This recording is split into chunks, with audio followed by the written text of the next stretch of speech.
teachers and all my dear friends. First of all, I would like to thank you for giving me this golden opportunity to speak something on the topic of Independence Day.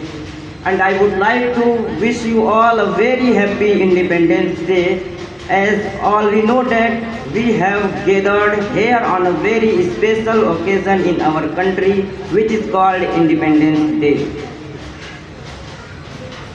There are two national festivals in our country.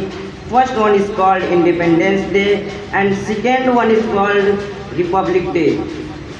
On 15 August 1947, in India got freedom from British rule.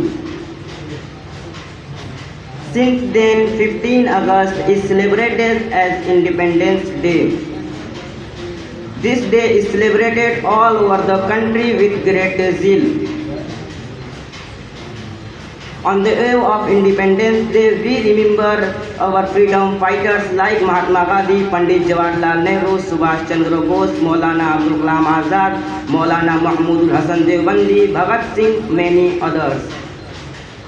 This day teaches us the value of freedom. Today we are fortunate that we are born an independent country, and I say I am proud to be an Indian. Here I conclude my speech. Thank you.